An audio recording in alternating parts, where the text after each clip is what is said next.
Eh, la segunda clase es sobre historia y retos en el futuro, sobre el tema de salud ocupacional. Una de las doctoras, María de Carmen Castañaga, participa con esta exposición y también con se podría decir, artículo, ¿no? Ella nos apoya todavía en varias actividades acá en la universidad. Tenemos un diplomado de salud ocupacional que desarrollamos con MAFRE. Ella es parte y miembro de este estado de profesora de la universidad. Ella trabaja en Sensopas, ¿no? Trabaja en lo que es también tema de digesta. Y sería muy importante un poquito ver la evolución rápida de esto, para que puedan ver de que hay un tema muy amplio en todo lo que es la actividad laboral del ser humano. Ha permitido transformar el mundo, es cierto, les comenté la semana pasada, si el ser humano no construye, no elabora, pues no va a poder hacer mucho de lo que actualmente vivimos como evolución de la raza humana. Y esto también ha generado riesgos y enfermedades que se han demorado en ser reconocidas realmente, porque no se consideraba tal cosa, pero la observación es la base de la ciencia. Por eso un médico que no observa, un médico que no está al tanto de lo que ocurre, es porque simplemente no está activo en todos estos desempeño de las diversas actividades de las personas. Tú en un hospital observa, ¿no? Bien, date cuenta de lo que ocurre. Tú también en lo que es eh, una empresa donde hay trabajadores, tienes que observar cómo se desempeñan, qué hacen. Entonces, en Galeno, evidentemente, un médico romano, describió intoxicaciones, por ejemplo, en los mineros de Chipre, ¿no? Chipre es una isla que está en el Mediterráneo, y bueno, se dio cuenta pues que esa gente estaba trabajando y por trabajar en ello, en la minería, pues tenía afectación de enfermedades que lamentablemente pues no se consideraban a los esclavos o a los trabajadores en minas como personas con derecho, como actualmente nadie se atrevería a hacerlo, ¿no? En su sano juicio. Y así fuimos un poquito conociendo hasta que viene el Renacimiento. Acuérdense que el Renacimiento es el rememorar todas las cosas que se van haciendo de manera basadas en el ser humano. Se renacen conocimientos. Acá hubo mucha discrepancia en el ámbito de la religión, muchas cosas de las creencias antiguas, los conocimientos antiguos, se consideraban contrarias al cristianismo y bueno, fueron dejando de practicar por diversas razones. Por ejemplo, acá el conocimiento se fue perdiendo en muchos aspectos. No sé si ustedes saben, pero hay muchas máquinas de la antigüedad que no sabíamos usaban y que sin embargo tenían un uso específico. Y en el ámbito militar se crearon muchos instrumentos de conquista, ¿no? Por ejemplo, la catapulta es uno de ellos, ¿no? Pero habían también otros instrumentos bélicos muy grandes. Los antiguos egipcios, por ejemplo, llegaron a crear una especie de portaaviones, que era un barco grande de madera, imagínense, para transportar tropas, ¿no? Eso actualmente para nosotros es un barco mercante, un barco, un portaavión que traslada aviones y tropas, ¿no? Entonces, los egipcios ya lo habían hecho, por ejemplo, ¿no? Entonces, tipo eh, catamarán, que es una especie de velero, ¿no? Que tiene dos partes conectadas por un puente, ¿no? Tipo catamarán, por ejemplo, ¿no? Solo que estaba como todo, como un piso único. Ya se imaginarán, pues, cuántos adelantos que se han ido perdiendo en el tiempo, porque un pueblo conquistaba a otro y cuando lo hacía, destruía lo que el otro había avanzado. Entonces, muchas veces llegamos a la barbaridad de quemar incluso bibliotecas, ¿no? Una de las bibliotecas más trágicas que tuvimos como pérdida fue la Biblioteca de Alejandría, ¿no? Entonces, imagínense, todo fluye, eh, aunque no lo crean, porque muchos conocimientos médicos también se pierden. Sin ir muy lejos, nosotros acá en América, cuando se conquistó el imperio inca, el Incario, ¿tú crees que los conquistadores españoles, o tú crees que durante las acciones militares decían, a ver, los ingenieros incas a un lado, a ver, los médicos incas a un lado, ¿no? Los que hacían trepanaciones craneanas, los que hacían las curaciones, heridas de guerra a un costado, ¿no? O sea, los cirujanos incas, ¿no? ¿No? Todos estaban mezclados. A ver, ¿quién es el arquitecto inca y que ayudó a elaborar el muro de Coricancha, ¿no? A ver, ¿quién es el ingeniero metalúrgico inca, el que hizo fusión de metales en su punto de ebullición? O sea, nada, pues. Ese ingeniero hidráulico que ayudó a construir los canales que rigan todas las parcelas y chacras en la zona de la costa. O sea, todo el conocimiento, por ejemplo, se perdieron. Entonces, en una guerra, todos pierden. Es una cosa muy cierta. Entonces, igualito, ¿no? En Europa ya se vivió y nosotros pues lo hemos vivido cuando tuvimos esto de la conquista europea.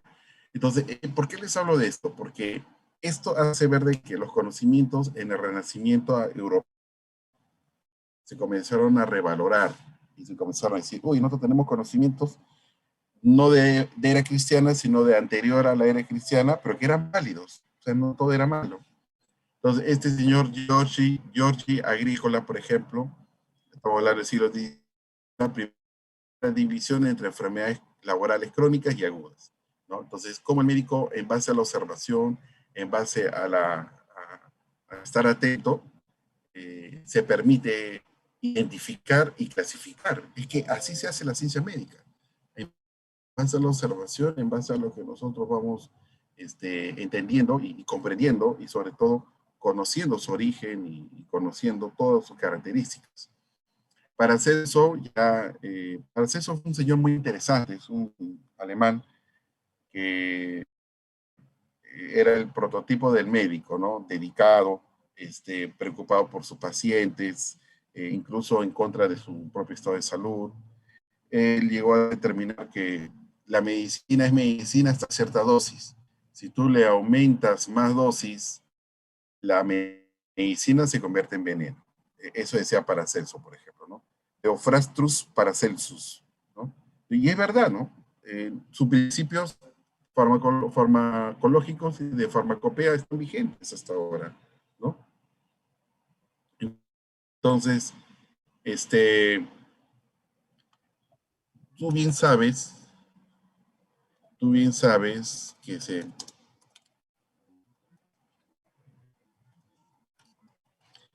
tú tienes dolor de cabeza y fiebre, te tomas un paracetamol de 500 miligramos y te va a pasar el dolor de cabeza, ¿no? Te va a pasar la fiebre.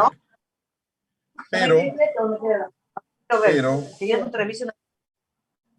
pero si te tomas 10 paracetamol, no es que la fiebre se va en 5 minutos, sino que te hace una hepatitis medicamentosa y falleces por insuficiencia hepática. Entonces, el principio de Paracelsus era verdad.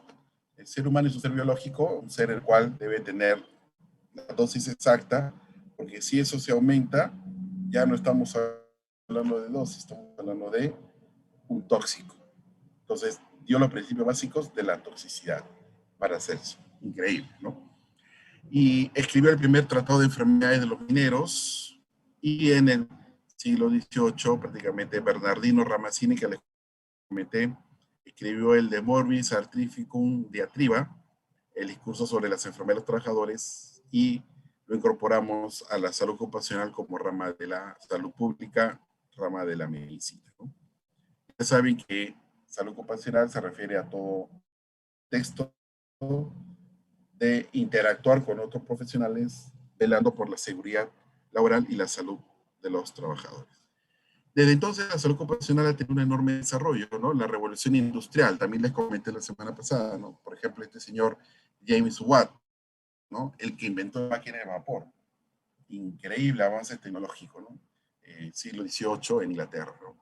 A veces yo miro los países industrializados y los miro con envidia, ¿no? ¿Qué tienen ellos que no tienen nosotros? Bueno, quizás gobernantes no tan corruptos, bueno, o menos corruptos, o no corruptos, no lo sé. Pero también mucho de nosotros marca la diferencia, ¿no? Ambiciosos en el buen sentido de la palabra, de poder tener grandes logros. Eso nos falta a veces, y ustedes son, como les dije en el siglo pasado, el presente que nos va a permitir, pues, mantener un futuro mejor. Y eso no te lo regala nadie, eso es algo que nosotros mismos nos planteemos. Ahora que vienen elecciones, pues con mayor razón, escoger a los mejores. Entonces, esta revolución industrial fue una cosa extraordinaria, hizo que las cosas fueran en automático. Las máquinas comenzaron a ayudar a la fuerza, ya no se dependía de la fuerza humana, sino si ya se tenía la fuerza, en este caso de la máquina de vapor, y de ahí nacen ya los primeros, los primeros instrumentos automatizados. Por ejemplo, en la máquina de vapor se dieron cuenta que podía darse el uso para que gire paletas en el agua y direccione el, el camino de un barco. Entonces ya no dependemos de las velas, ni dependemos de los que las personas estén en los extremos de los remos y remen. O sea, ya no se utiliza ese tipo de fuerza, sino la fuerza automática vendría de una máquina de vapor, ¿no? Es una cosa extraordinaria. Y ellos se dieron cuenta de la importancia de los trabajadores también. Eh, Trajo consecuencias, la gente dejó el campo y comenzó a irse a las fábricas, ¿no? Que estaban cerca de la ciudad, entonces el estilo de vida cambió también, ¿no? Muchas veces no se tenía claro los derechos de las personas, se trabajaba más de 8 horas. Esto de 8 horas recién aparece en el siglo XIX, ¿no? Entonces, con los mártires de Chicago, los 8 fallecidos, un 2 de mayo de 1888, cuando dijeron, oye, trabajar más de 8 horas, porque 8 horas está adecuado para la persona humana. 24 horas tiene el día, dividámoslo en tres, 8 horas dormir, y es verdad, 8 horas hay que dormir. No puedes tú dormir menos de 8 horas. Después, 8 horas para el ocio, la familia, y 8 horas para el trabajo, ¿no? Entonces, con un día de descanso, ¿no? Incluso está en la Biblia eso, o sea, no se estaba descubriendo nada nuevo, se estaba, este, y, y de una otra manera, se permite el desarrollo adecuado de esto. ¿Okay? Muy bien. Después, acá, uh, estas condiciones infrahumanas pues fue algo que iba cambiando. Había una crítica social también al desarrollo de estudios e investigaciones que establecieron la relación directa entre diversas ocupaciones y la enfermedad. En Perú, la primera mención de las enfermedades ocupacionales es en el periodo colonial, cuando se hace referencia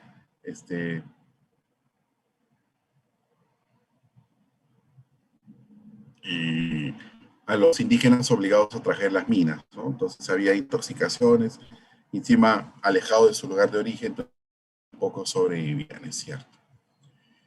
El área científica de la salud ocupacional tendría que esperar hasta el periodo republicano, cuando se encarga en 1926 a la entonces Dirección de Salubridad del Ministerio de Fomento, aún no existía Ministerio de Salud, el control e inspección de la higiene en los centros de trabajo.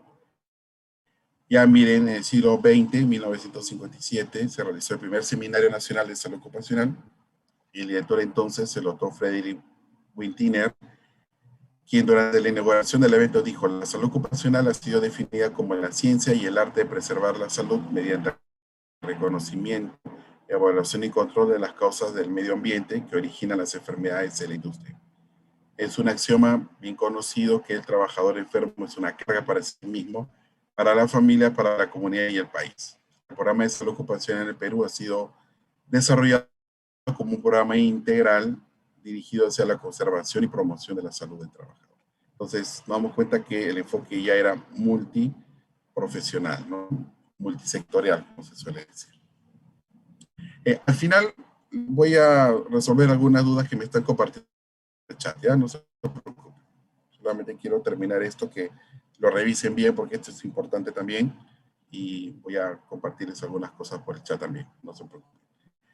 Entonces, hablar de salud ocupacional en Perú es hablar del Instituto de Salud Ocupacional. Miren, hemos tenido nosotros en el siglo XX Instituto de Salud Ocupacional, aunque no teníamos ley de salud ocupacional, imagínense, como que nos entusiasmamos para bien. Otros países no tenían nada, pero la parte política a veces determina muchas cosas no buenas, lamentablemente, ¿no? Se inicia su historia con la creación del Departamento Nacional de Higiene Industrial, por decreto supremo de 5 de agosto de 1940, y posteriormente se transformará en el Instituto de Salud Ocupacional. El 12 de marzo de 47 se la ley 10.833, que crea los fondos para el referido departamento, además de especificar sus funciones. Este Instituto de Salud Ocupacional financia sus actividades con fondos propios que son recaudados por el Ministerio de Hacienda.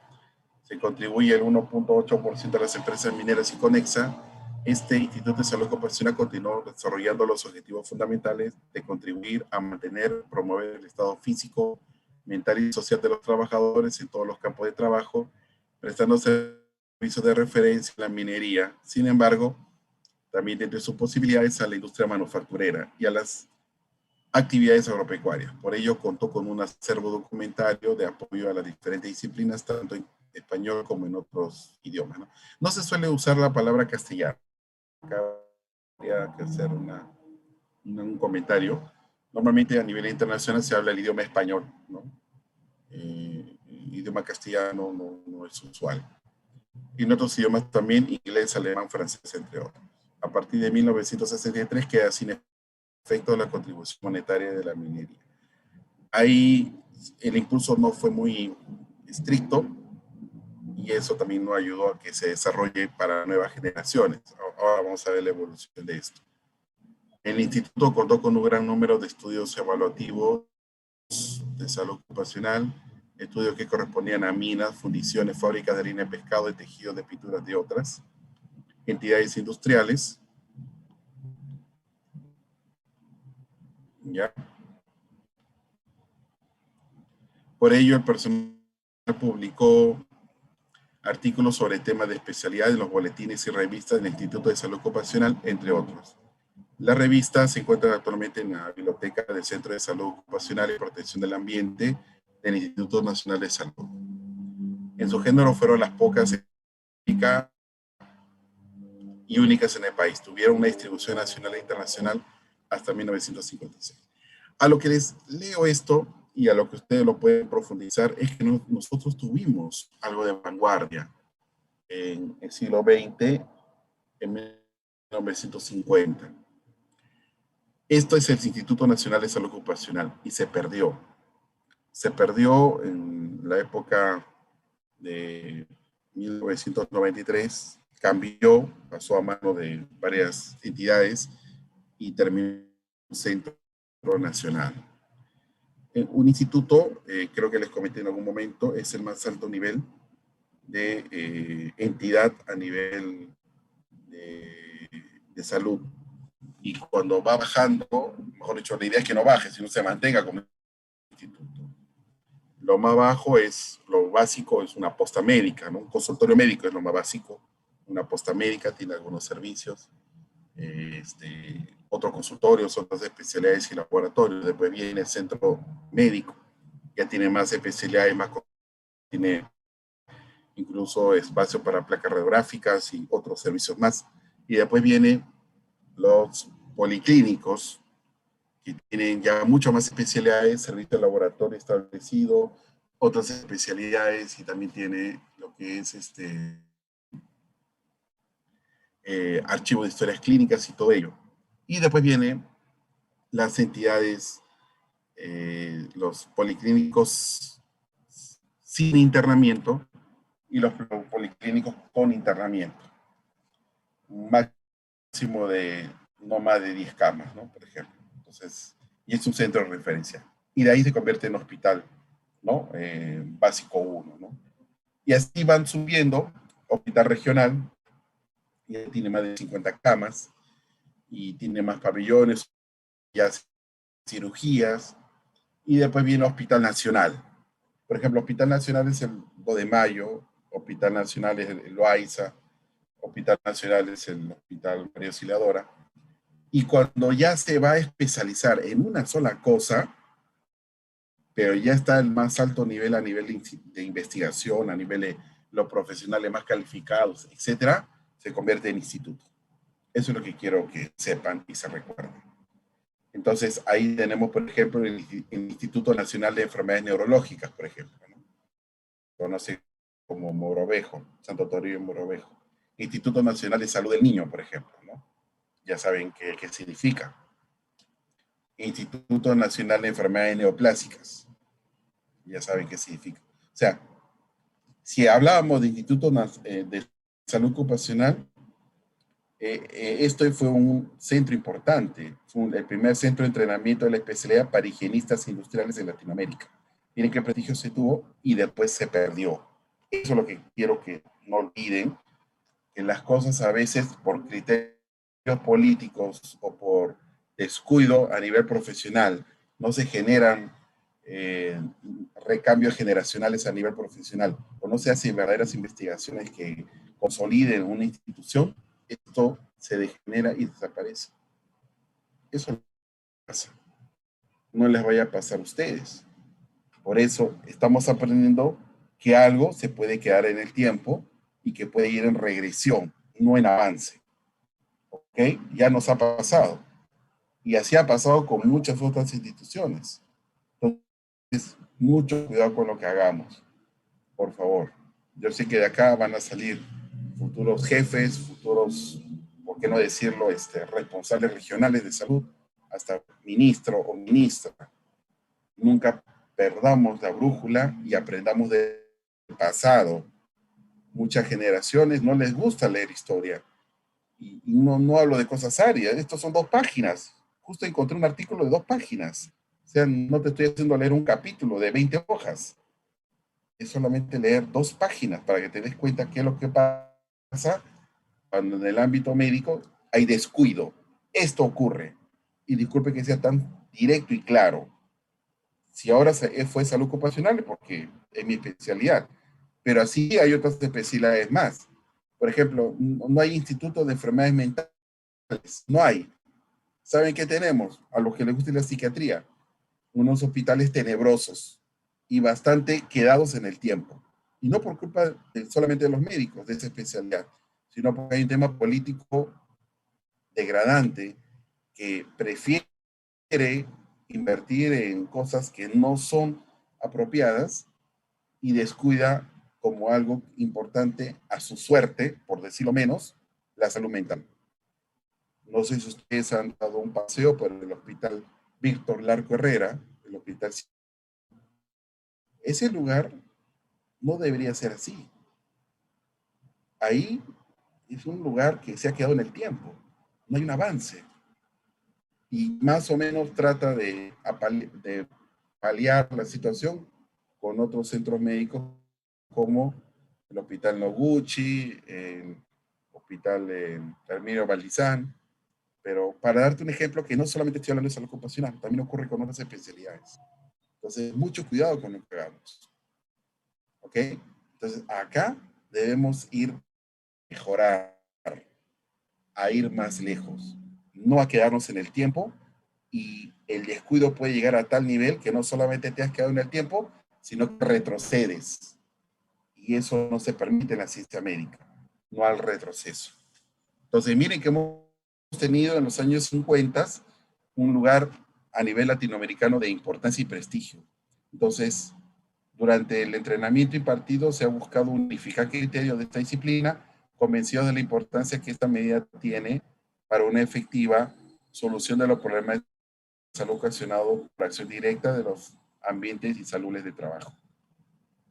El 2 de mayo de 1958 se inauguró la Unidad Regional del Sur del Instituto de Salud Ocupacional, con sede en la ciudad de Arequipa, haciendo su labor principal la prevención de enfermedades profesionales de la minería de 7 departamentos que forman esta unidad: Ayacucho, Apurímac, Cusco, Puno, Arequipa, Moquegua y Tacna.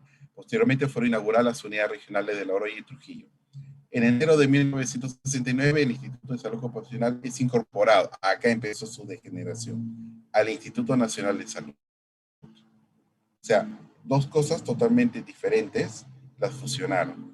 Luego de varios cambios situacionales, reconocimiento como Instituto Nacional de Salud Ocupacional en 1985 y final reincorporación al Instituto Nacional de Salud nuevamente en el 2002, adopta finalmente la denominación de Centro Nacional de Salud Ocupacional y Protección del Ambiente de la Salud, CENSOPAS.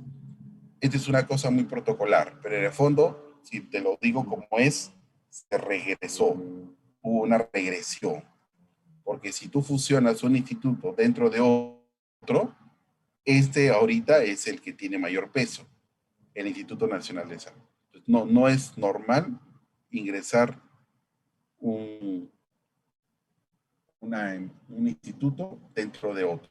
Entonces, no es usual, eso es regresión. Ya, díganlo como lo van a adornar quienes lo hicieron, porque no los conocí, ni he tenido el desagrado de conocerlos, pero eso no se hace. Pero también hay que decir las cosas como son, un descuido, porque salud ocupacional en un país donde hay accidentes de trabajo y donde hay enfermedades ocupacionales, no se hicieron los cimientos para ver la importancia que esto tenía. Igualito puede ocurrir con la salud mental, igualito puede ocurrir con la salud oral. Doctor, nosotros no somos odontólogos, sí, pero somos parte de equipo de salud. Y la salud oral está en el Perú a su suerte, si lo quiere llamar claramente, en abandono, por no decir otra cosa. Y la salud mental también está abandonada. Es lo que estamos diciendo. Después no nos quejemos cuando vemos la ciudad lenta que tenemos. Eso es salud mental. O sea, ya estamos viendo las consecuencias. Y encima somos un país informal. O sea, te das el lujo todavía de bloquear un instituto de salud ocupacional cuando tienes 70% de informalidad. Y probablemente en ese entonces, en los años 1960, había 90% de informalidad. O sea, date cuenta de lo que estamos hablando. Esto muestra que en toda la historia del desarrollo de la salud ocupacional en el Perú, exceptuando los primeros años, se ha tenido altibajos. Ya lo dice de una manera más protocolar la doctora Castañeda, ¿ya? Y en parte por no estar integrada en una política de Estado y por no ser considerada entre las prioridades de la salud. Qué horror que no se tenga como prioridad la salud ocupacional dentro de todas las políticas de salud, porque los trabajadores es justamente los que están dentro de la población económicamente activa. Y ellos son los que producen la riqueza, pues señores. O sea, somos nosotros los que producimos esto. Si bien algunos gobiernos han creado mecanismos legales internos, así como mediante convenios y directivas vinculantes, aún no es objeto efectivo de derecho. La inadecuada atención de la salud de los trabajadores imposibilita nuestro desarrollo socioeconómico y perjudica cada vez más a las personas. Por eso es prioritario no solo tomar conciencia, sino actuar pronto e incentivar el desarrollo de programas específicos de salud ocupacional y también fortalecer los existentes. Se requiere un cambio de la cultura empresarial y procurar con los directivos de las organizaciones desarrollar la salud ocupacional como una herramienta de inversión que mejore la productividad y rentabilidad. También se debe buscar modificar el concepto de salud ocupacional como una norma para convertirla en una acción que el Estado debe hacer por el bien del trabajador. Entonces, esto es el artículo porque nos dice que al ser un problema de salud ocupacional, un problema global, porque esto es en todo el mundo, es importante señalar un párrafo publicado en la revista de la Organización Internacional del Trabajo por el Día Mundial de la Seguridad y Salud del Trabajo del 28 de abril del 2012, cuyo lema es promover la seguridad y la salud en una economía verde, o sea, una economía saneada. A eso se refiere, una economía no rapaz, ¿no? ¿Ok?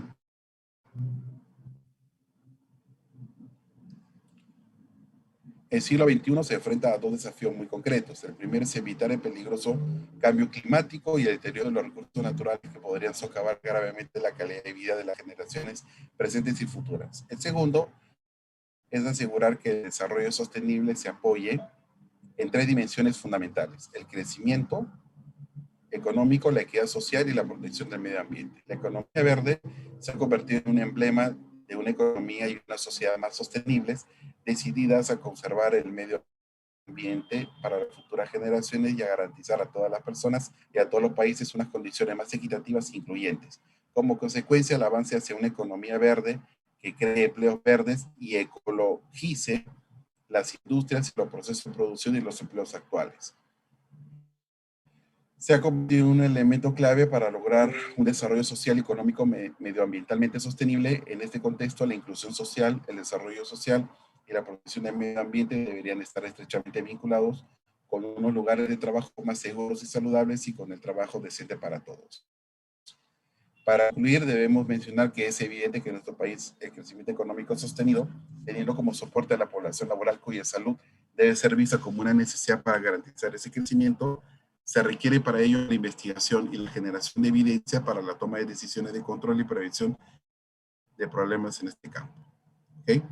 Entonces, eso es lo que queremos. Esperamos que las contribuciones presentadas en este número de esta revista sirvan como impulso para fomentar la investigación de salud ocupacional y tomar medidas concretas para mejorar las condiciones de trabajo y garantizar la salud de millones de trabajadores expuestos a riesgos ocupacionales. 70% de informalidad en el Perú, 30% de formalidad. Esto es peligroso. Y en el campo de la salud y la medicina hay mucha informalidad. No nos engañemos. Muy bien. Muy bien, chicos. Eso es lo que quería compartirles. Ya vemos con claridad todo esto. Bien, ahí ha habido un pequeño inconveniente, les comparto.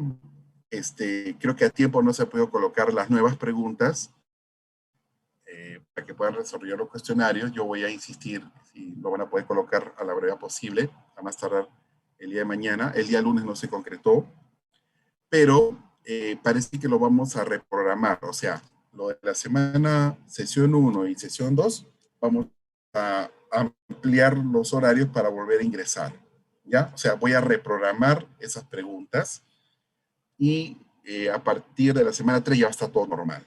¿Ya? Así que no se me angustien porque si ocurre algo que no se puede hacer, yo le doy a la delegada las preguntas para que las comparta. ¿Ya? No se preocupe, las preguntas las van a tener. ¿Ok? Yo me estoy comprometiendo a ustedes. No es que, doctor, ya pasó y perdimos. No, porque no son calificadas para empezar, pero sí ayuda para practicar. Entonces, como yo ya formalicé con la delegada el día de ayer su inscripción, ¿no? Yo ya estoy comprometido con ella para poder reprogramar estas preguntas. Si es que no se puede reprogramar por alguna razón que es factible, ojo, no se preocupe. Con Nicole Acosta, que es la delegada, yo le voy a entregar a ella las preguntas en PDF y ustedes las revisan, ¿ya? Y tranquilos, no pasó nada malo. ¿Queda claro? ¿Alguna consulta o pregunta? Docente, buenas noches. Sí, ¿cómo está? Una consultita. Luego hay una clase a las 10 de la noche. ¿Es Ah, obligatorio entrar o es suficiente con haber entrado a esta clase? muy buena pregunta. No, quedamos la semana pasada de que iba, si no pasara a las 7:30, de 7:30 a 8, ingresaba de 10 a 11, ¿ya? Así que no se preocupen. Los 160 chicos que han participado el día de hoy ya están registrados por su asistencia, ¿ya? Entonces, quizás algún grupito faltó, no vemos. Yo voy a estar conectado a las 10 nuevamente, ¿ya? Entonces, respecto a las preguntas, que era lo que me estaba preocupando, no se preocupen, yo lo voy a reprogramar, voy a hacer la gestión para reprogramarlo, ¿ya? Entiendo que todo está un poquito ajetreado, hay que comprendernos y apoyarnos, hay solución. Los pasitos no tienen nota, ojo, solamente asistencia, pero yo estoy verificando la asistencia con lo que ustedes están participando en la clase. Si es que se puede reprogramar y poner fecha para poder hacer los pasitos, bacán. Por medio de Nicole Acosta, yo les voy a avisar. Estén atentos y júntense WhatsApp más bien. Si quieren, inclúyame. Ahí Nicole tiene mi teléfono. ¿Ya? Inclúyame con todo cariño, yo voy a contestarles. Y si es que pasa algo, no se puede, no se preocupe, yo le doy a Nicole las preguntas y ustedes lo revisan. Se lo doy en PDF y lo revisan y es un pasito que les va a servir, les va a ser muy útil. ¿Ok? Disculpen la Doctor, sinceridad, pero he tratado de ser muy claro con los temas de regresión en el campo de la medicina en el Perú. No todo es color de rosa, pero tampoco es malo. Yo lo veo como oportunidades para ustedes. Me querías doctor, tengo consultar. una pregunta Sí. sobre los pasitos. En caso no se pueden reprogramar y nos mandan las preguntas, ¿habría alguna nota No, te o estoy repitiendo que no hay nota, pero los pasitos sí son interesantes porque de ahí algunas preguntas por examen. ¿Ok? Por eso es importante. ¿Ya? ahí está bien? Gracias. Ok, ya. Doc, una consultita, Sí, una dime. consultita. Sobre la semana pasada, los estudiantes que no pudieron entrar porque hubo unos problemas con el link. ¿Ha habido algún problema con eso? Miren, en la semana pasada no hemos tenido problema de link, solamente que apareció unos minutos antes de la clase, pero todos han estado atentos. Eh, bueno, no asistieron, no puedo repetir lo de la semana pasada, pero no falten ahora. O sea, a buena hora, Félix, que ya te conectaste y estás en clase, pero no falten. Son 12 Sí, sí. sesiones, ¿ya? Las 6 primeras sesiones son para el primer examen parcial y las sesiones de la séptima hasta la número decimosegunda son para el examen final. Yo no creo que me estén después escribiendo que no han podido participar, que no tenían conexión, que el celular, que la laptop, que cambiaron de casa, que se mudaron. No, tomen sus previsiones, chicos. No seamos gente de pretextos, ¿ya? Ah, claro, Ahora, claro. si ustedes revisen las clases, van a ver, hay una clase mía controversial que algunos se han molestado conmigo, pero también, como dice alguien, decir la verdad no es malo. Lo malo es ocultar lo que es real, más aún cuando tú vas a tomar decisiones en base a esa información, ¿ya? Entonces, siempre en el Perú nos hemos acostumbrado al pretexto. Hagan todo lo posible para organizarse bien. Si una o dos clases no pueden asistir, no va a haber problema por mí, no los voy a excluir. Pero de 12 sesiones que falten a 7, no pues. Ya eso dice que no las tomó en serio, ¿no? Y encima, esos que faltan son los que desaprueban. O sea, me he quedado hasta sorprendido, algunos que haya yo desaprobado, porque la mayoría sacó notas altas. Pero capaz no quieren ser médicos o capaz no les gusta estas cosas de salud ocupacional. Y ya les dije la semana pasada, es parte de tu aprendizaje. Uno toma decisiones acorde a buena información. ¿Ok? Entonces, eh, eso es todo. ¿Alguna consulta más?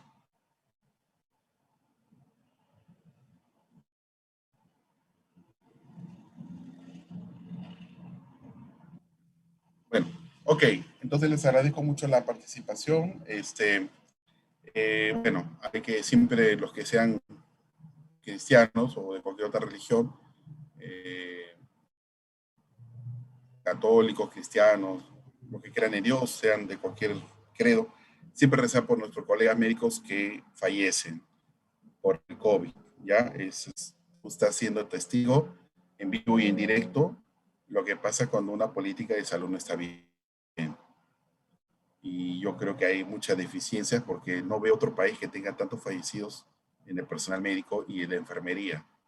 Entonces, siempre una oración por todos los colegas que se han infectado y han fallecido. Hace poco ha fallecido el doctor Ramos. No lo conozco, no es mi amigo tampoco. Me hubiera gustado ser amigo de él. No nos conocimos porque, bueno, así es el destino, pero falleció y fue uno de los epidemiólogos que estuvo detrás de la capacitación a los médicos a nivel MINSA en varias ciudades. Entonces, ese es el cumplimiento del deber y el compromiso. Pero no se trata de lamentar una muerte, se trata de prevenir. Por eso es muy importante saber en lo que te metes. En el campo de la salud es tan amplio. Si uno no comete, si uno no hace las cosas correctas, repercute. Si uno administra mal un hospital, le comienza a recortar sueldos a los cirujanos, a los tecnólogos, a los biólogos, a las enfermeras, a los enfermeros, a los mismos médicos, y todo se desbanda y el tema se regresiona. Por eso es muy importante. Todas las especialidades médicas son importantes. A veces yo de alumno me gané el pase entre un administrador de salud y un cirujano de manos. Decía, oye, yo he aprendido esto, en Brasil yo hago grandes conexiones de diversos tendones y nervios de la mano y tengo más nivel que tú. Y le decía, bueno, pues tú tendrás más nivel, pero yo deseo tu sueldo. Entonces, todos somos importantes. No hay especialidad pequeña ni grande. Más bien hay que siempre ser armonioso para hacer lo que nos gusta. ¿Ok? Y el cirujano de mano, de hecho, que es contento en hacer cirugía de manos, pero tiene que tener los recursos. Y el administrador de salud, que es generalmente el director médico o alguien que haya estudiado administración de salud, que generalmente es médico, se lo puede proporcionar. Y todos felices en armonía. Esa es la idea. Muy bien, muchachos. Un lindo fin de semana. Disculpe, doctor, antes que se vaya, Pero final, sí, Alison. no sé si podría decirle a la delegada si nos puede pasar el link de WhatsApp, porque algunos no estamos en el grupo. Ya, a ver, creo que está conectada acá, Nicole. Ya lo Sí, pasé. sí. Sí, doctor, ahorita les vuelvo a mandar el link un ratito. Ya, sí, compártanse la información, chicos, sin desesperarse. Sé que son las 8:30, pero es viernes, pues, y el cuerpo lo sabe, así es que a leer. ¿No? Lean ahí con un tecito tibio, helado, té helado, un helado, pónganse a leer algo más. Así que no se puede salir, pero se puede disfrutar en casa. ¿Ok? Muy bien, pásenla lindo. Bendiciones. Gracias, doctor. Gracias, doctor. Gracias, doctor. Gracias, doctor. Hasta luego. Nos vemos. Muchas gracias, doctor. Doctor, Gracias, doctor. muy Chao, bueno. chicos. Bendiciones. Gracias, doctor. Gracias, doctor. Hasta luego. Doctor, disculpe, ¿me escucha? Sí, te escucho. Dime. Una pregunta. Entonces, los que ya ingresamos a esta clase ya no tenemos que ingresar a la de las vías, ¿verdad? No, ya no, ya no. Ah, ok. Listo, muchas gracias. Ok. Muy bien. Avísenle más bien a los que no han